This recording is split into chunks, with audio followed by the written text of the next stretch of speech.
ઘણા ચિંતાજનક આંકડા સામે આવી રહ્યા છે, ત્યારે તેને ધ્યાનમાં રાખીને હવે અમદાવાદના સેટેલાઇટ વિસ્તારમાં એક આખું જે સેનેટાઇઝર ટનલ ઊભું કરવામાં આવ્યું છે। આપ જોઈ શકો છો કે અહીંયા આગળ જે સોસાયટીમાં રહેતા જે સ્થાનિક રહીશો હોય તેમના માટે આ એક ટનલ ઊભું કરવામાં આવ્યું છે। અમદાવાદના સેટેલાઇટ વિસ્તારના કીર્તિ સાગર અપાર્ટમેન્ટમાં આ ટનલ ઊભું કરવામાં આવ્યું છે અને આપ જોઈ શકો છો કે અહીંયા આગળ 16 નોઝલથી જેટલા પણ લોકો અહીંયાથી પસાર થાય તે તમામ લોકો ફૂલ્લી સેનેટાઇઝ થયા બાદ જ પોતાના ઘરમાં જતા હોય છે। જો કે આપને જાણીને નવાઈ લાગશે કે આ જે ટનલ એ અમદાવાદના આનંદભાઈએ બનાવ્યું છે, જે મિકેનિકલ એન્જિનિયર છે અને તેમને આ એક પોતાના સોસાયટી માટે બનાવ્યું છે।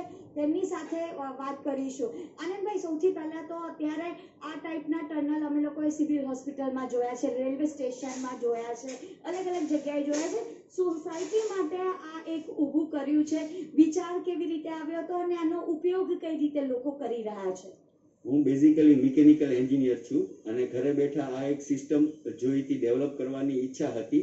બેઝિકલી મિસ્ટિંગનો કન્સેપ્ટ છે, એની અંદર સેનિટાઇઝેશન જે દવા છે એ દવા આપણે એની અંદર ઇન્જેક્ટ કરી અને મિસ્ટના સ્વરૂપમાં માણસ ઉપર આપણે એનો છંટકાવ કરીએ તો માણસ કમ્પ્લીટલી સેનિટાઇઝ થઈ જાય। એ સેનિટાઇઝ થઈ જાય એટલે એ કોરોનાની સામે એ કોઈ પણ જગ્યાએ ટચ કરે કે અડે કે એવું કંઈ થાય તો એ વ્યક્તિ બીજા કોઈને ઇફેક્ટેડ કે ઇન્ફેક્ટેડ કરે નહીં। આ વિચારથી મને સરકારશ્રી તરફથી પરમિશન મળ્યા બાદ 3 કલાકની અંદર આ કમ્પ્લીટ આખું યુનિટ મેં ઊભું કરેલું છે અને એની અંદર સરકારનો હું આભારી છું કે જેમણે મને બહાર જવા માટેની પરમિશન આ ડેવલપમેન્ટ માટેથી આપી હતી। એના કારણેથી જ તે હું આ કરી શક્યો। કેટલો સમય લાગ્યો હતો અને આનો લાભ સોસાયટીના કેટલા લોકો લઈ રહ્યા છે? આ બનાવતા મને 4 કલાક જેટલો સમય લાગ્યો હતો અને આ સોસાયટીમાં મૂકેલું છે એટલે સોસાયટીમાંથી આવતા જતા જેટલા લોકો હોય એ આનો ઉપયોગ કરે છે અને આની અંદર 1 મિનિટની અંદર તમે 25 થી 30 જણા સેનિટાઇઝ થઈ અને બહાર નીકળી શકે છે।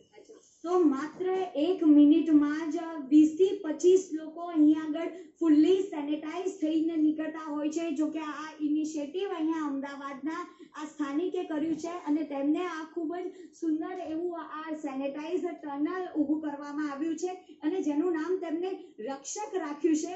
કોરોના સામે રક્ષા કઈ રીતે મેળવી શકાય તેના માટે અહીંયા આગળ આ એક ટનલ ઊભું કરવામાં આવ્યું છે અને સોસાયટીના તમામ લોકો અહીંયા પોતાના ઘરે પ્રવેશ કરે તે પહેલા ફૂલ્લી સેનેટાઇઝ થયા બાદ જ તેઓ પોતાના ઘરમાં પ્રવેશ કરતા હોય છે। કેમેરામેન કરણ પ્રજાપતિ સાથે રાજલ બારોટ, એબીપી અસ્મિતા, અમદાવાદ।